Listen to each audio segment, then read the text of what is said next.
संगत जी अज 1955 ਦੇ शहीदां ਦਾ शहीदी दिहाड़ा है और श्रोमणी गुरुद्वारा प्रबंधक कमेटी के प्रधान बीबी जगीर कौर वालों समुची कमेटी के सहयोग नाल ये पहली बार गुरुद्वारा मंजी साहब दीवान हाल विखे शहीदां की याद नूं ताज़ा किया जा रहा है। परसों तो श्री अखंड पाठ साहब प्रारंभ होए सन, जिन्हां दे अज 9:30 बजे दे करीब भोग पैने ने। उपरंत दीवान सजेगा। महाराजा रणजीत सिंह जी दे राज तो बाद अंग्रेज़ां ने हिंदुस्तान दे विच पैर पसारे ते हिंदुस्तान विच उन्हां ने अपना राज कायम किया। उन्हां गोरियां नूं अंग्रेज़ां नूं कढण वास्ते सिख कौम ने सब तो वध कुर्बानियां दित्तियां।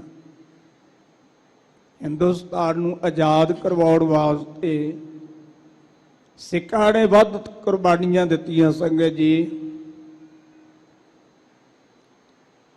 जदों गोरे हिंदुस्तान छड्डण लगे तां उन्हां ने उस वेले दे लीडरां नूं, जिहड़े सिखां दे लीडर सन,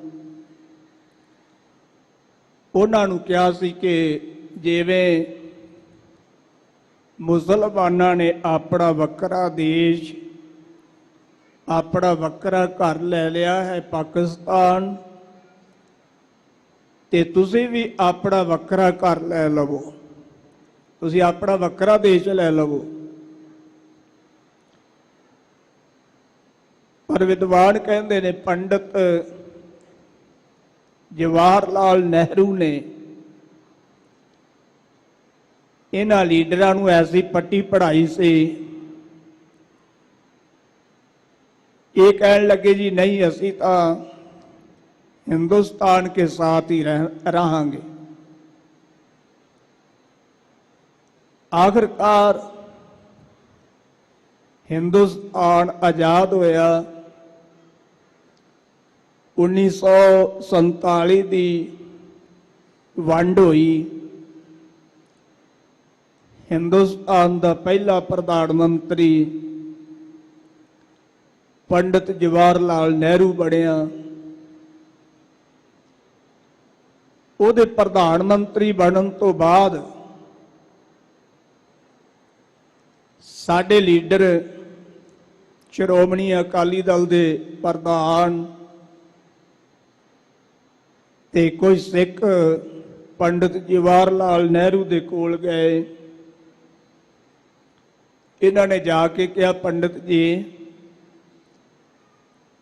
जेड़े आज़ादी वेले तुसां साडे नाल वादे कीते सी ओह हुण पूरे करो।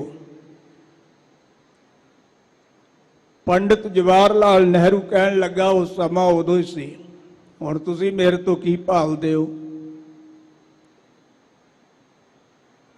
ये सिख लीडर श्रोमणी अकाली दल के प्रधान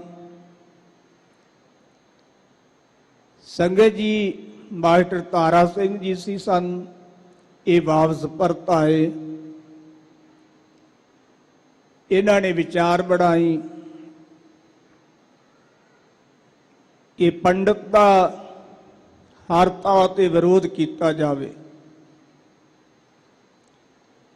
27 दसंबर 1953 ਨੂੰ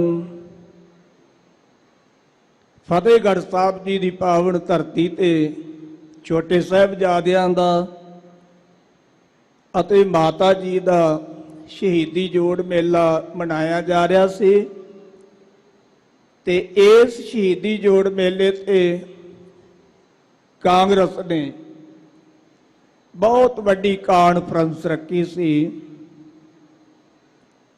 ਇਸ ਕਾਨਫਰੰਸ ਦੇ ਵਿੱਚ ਪੰਡਿਤ ਜਵਾਹਰ ਲਾਲ ਨਹਿਰੂ ਨੇ ਵੀ ਬੋਲਣਾ ਸੀ। ਜਦੋਂ ਫਤਿਹਗੜ੍ਹ ਦੀ ਧਰਤੀ ਤੇ ਪਹੁੰਚਿਆ ਤੇ ਸ਼੍ਰੋਮਣੀ ਅਕਾਲੀ ਦਲ ਅਤੇ ਇਹਨਾਂ ਦੀ ਸਹਿਯੋਗੀ ਪਾਰਟੀਆਂ ਨੇ ਤੇ ਸਿੱਖਾਂ ਨੇ ਪੰਡਿਤ ਜਵਾਹਰ ਲਾਲ ਨਹਿਰੂ ਦਾ ਵਿਰੋਧ ਕੀਤਾ ਤੇ ਪੰਡਿਤ ਨੂੰ ਉਹ ਕਾਨਫਰੰਸ ਵਿੱਚ ਹੀ ਛੱਡ ਕੇ ਭੱਜਣਾ ਪਿਆ। ਪਰ ਉਹਦੇ ਮਨ ਵਿੱਚ ਰੰਜਿਸ਼ ਸੀ ਕਿ ਮੈਨੂੰ ਸਿੱਖਾਂ ਨੇ ਬੋਲਣ ਨਹੀਂ ਦਿੱਤਾ। ਉਸ ਤੋਂ ਉਪਰੰਤ ਸ਼੍ਰੋਮਣੀ ਅਕਾਲੀ ਦਲ ਨੇ ਵਿਚਾਰ ਬਣਾਈ ਕਿ ਪੰਜਾਬੀ ਸੂਬਾ ਜਿਹੜਾ ਉਹ ਪ੍ਰਾਪਤ ਕੀਤਾ ਜਾਵੇ ਤੇ ਸੰਗਤ ਜੀ 6 ਅਪ੍ਰੈਲ 1955 ਨੂੰ ਅੰਮ੍ਰਿਤਸਰ ਦੇ ਜ਼ਿਲ੍ਹਾ ਮੈਜਿਸਟ੍ਰੇਟ ਨੇ ਪਾਬੰਦੀ ਲਾ ਦਿੱਤੀ ਕਿ ਕੋਈ ਵੀ ਪੰਜਾਬੀ ਸੂਬੇ ਦਾ ਨਾਂ ਨਹੀਂ ਲੈ ਸਕਦਾ। ਇਹ ਪਾਬੰਦੀ ਲਾ ਦਿੱਤੀ ਗਈ ਔਰ 10 ਮਈ 1955 ਨੂੰ ਸ਼੍ਰੋਮਣੀ ਅਕਾਲੀ ਦਲ ਅਤੇ ਇਹਨਾਂ ਦੀਆਂ ਸਹਿਯੋਗੀ ਪਾਰਟੀਆਂ ਨੇ ਸ਼ਾਂਤਮਈ ਮੋਰਚਾ, ਪੰਜਾਬੀ ਸੂਬੇ ਦਾ ਮੋਰਚਾ ਜਿਹਨੂੰ ਆਪਾਂ ਕਹਿੰਦੇ ਹਾਂ, ਇਹ ਸ਼ਾਂਤਮਈ ਮੋਰਚਾ ਆਰੰਭ ਕੀਤਾ।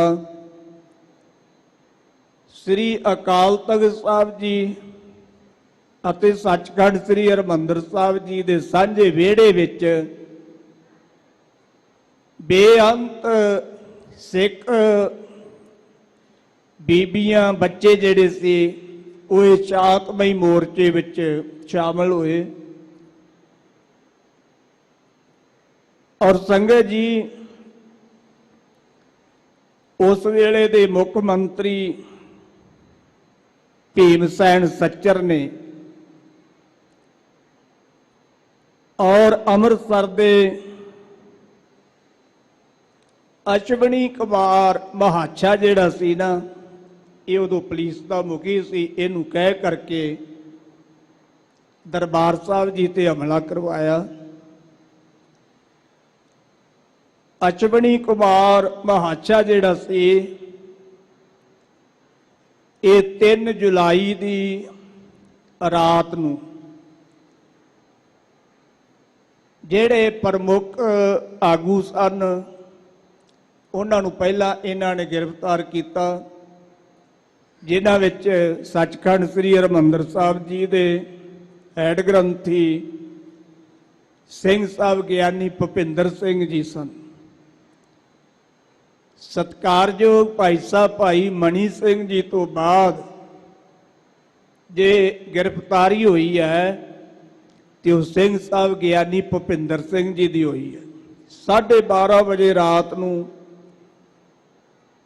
ਥਾਣੇਦਾਰ ਲਾਓ ਲਸ਼ਕਰ ਲੈ ਕੇ ਸਿੰਘ ਸਾਹਿਬ ਜੀ ਦੇ ਮਕਾਨ ਤੇ ਪੁੱਜਦਾ ਹੈ। ਸਿੰਘ ਸਾਹਿਬ ਜੀ ਨੇ ਪੁੱਛਿਆ ਵੀ ਮੇਰੇ ਵਾਰੰਟ ਵਿਖਾਓ ਪਹਿਲਾਂ, ਤੇ ਉਹ ਥਾਣੇਦਾਰ ਨੇ ਕਿਹਾ ਸੀ ਮੈਂ ਹੀ ਵਾਰੰਟ ਹਾਂ। ਸੰਗਤ ਜੀ ਇਹ ਪੁਲਿਸ ਜਿਹੜੀ ਹੈ ਨਾ ਅੱਜ ਹੀ ਨਹੀਂ, ਇਹ ਧੁਰ ਤੋਂ ਹੀ ਜ਼ਿਆਦਤੀਆਂ ਕਰਦੀ ਆਈ ਹੈ। ਸਰਦਾਰ ਗੁਰਦਿਆਲ ਸਿੰਘ ਜੀ ਸ੍ਰੀ ਦਰਬਾਰ ਸਾਹਿਬ ਜੀ ਦੇ ਮੈਨੇਜਰ ਸਨ। ਸਰਦਾਰ ਤੇਜਾ ਸਿੰਘ ਜੀ, ਸਰਦਾਰ ਹਰਭਜਨ ਸਿੰਘ ਜੀ ਇਹ ਸਕੱਤਰ ਸਨ ਔਰ ਇਸੇ ਤਰ੍ਹਾਂ ਹੀ ਮਾਸਟਰ ਤਾਰਾ ਸਿੰਘ ਜੀ ਦੇ ਹਥਿਆਰ ਜਿਹੜੇ ਸੀ ਉਹ ਵੀ ਪੁਲਿਸ ਨੇ ਉਹਨਾਂ ਤੋਂ ਖੋਹ ਲਏ ਸਨ। ਔਰ ਹੋਰ ਵੀ ਹਥਿਆਰ ਜਿਹੜੇ ਸੀ ਉਹ ਜ਼ਬਤ ਕੀਤੇ ਗਏ। 4 ਜੁਲਾਈ ਦੇ ਤੜਕੇ ਜਿਹੜਾ ਅੱਜ ਦਾ ਦਿਹਾੜਾ ਹੈ, ਸੱਚਖੰਡ ਸ੍ਰੀ ਹਰਿਮੰਦਰ ਸਾਹਿਬ ਸ੍ਰੀ ਅਕਾਲ ਤਖਤ ਸਾਹਿਬ ਗੁਰਦੁਆਰਾ ਮੰਜੀ ਸਾਹਿਬ ਦੀਵਾਨ ਹਾਲ ਵਿਖੇ ਸੰਗਤ ਜੀ ਪੰਡਿਤ ਜਵਾਹਰ ਲਾਲ ਨਹਿਰੂ ਦੀਆਂ ਫੌਜਾਂ ਨੇ ਹਮਲਾ ਕੀਤਾ ਔਰ ਜੋੜਿਆਂ ਸਣੇ ਜੁੱਤੀਆਂ ਸਣੇ ਪਰਿਕਰਮਾ ਦੇ ਵਿੱਚ ਦਾਖਲ ਹੋਏ। ਸ਼ਾਂਤਮਈ ਮੋਰਚੇ ਤੇ ਬੈਠੇ ਹੋਏ ਸਿੱਖਾਂ ਦੇ ਉੱਤੇ ਇਹਨਾਂ ਨੇ ਅਥਰੂ ਗੈਸ ਤੇ ਗੋਲੇ ਛੱਡੇ, ਮਾਰ ਕੁਟਾਈ ਕੀਤੀ ਔਰ ਗੁਰਦੁਆਰਾ ਮੰਜੀ ਸਾਹਿਬ ਉਸ ਵੇਲੇ ਪਰਲੇ ਪਾਸੇ ਸੀ ਜਿੱਥੇ ਪਹਿਲਾਂ ਕਾਰਖਾਨਾ ਹੁੰਦਾ ਸੀ। ਜਿਹੜੇ ਪੁਰਾਣੇ ਪ੍ਰੇਮੀ ਇੱਥੇ ਆਉਂਦੇ ਨੇ ਉਹਨਾਂ ਨੂੰ ਬਹੁਤ ਜ਼ਿਆਦਾ ਜਾਣਕਾਰੀ ਹੋਵੇਗੀ। ਇਹ ਬਾਅਦ ਵਿੱਚ ਮਹਾਂਪੁਰਖਾਂ ਵੱਲੋਂ ਸੇਵਾ ਕਰਵਾਈ ਗਈ ਹੈ ਵੱਡੇ ਹਾਲ ਦੀ। ਉੱਥੇ ਬੇਅੰਤ ਸਿੰਘ ਸੰਗਤਾਂ ਜੁੜੀਆਂ ਸਨ, ਉਹਨਾਂ ਤੇ ਵੀ ਅਥਰੂ ਗੈਸ ਸੁੱਟੇ ਗਏ, ਉਹਨਾਂ ਦੀ ਮਾਰ ਕੁਟਾਈ ਕੀਤੀ ਗਈ ਔਰ ਕਈ ਵਿਦਵਾਨਾਂ ਨੇ 200 ਦੇ ਲਗਭਗ ਸ਼ਹੀਦਾਂ ਦੀ ਗਿਣਤੀ ਦੱਸੀ ਹੈ। ਸੰਗਤ ਜੀ ਕਈਆਂ ਨੇ ਘੱਟ ਵੀ ਦੱਸੀ ਹੈ। ਰਹੋ ਵਿਚਾਰ 4 ਜੁਲਾਈ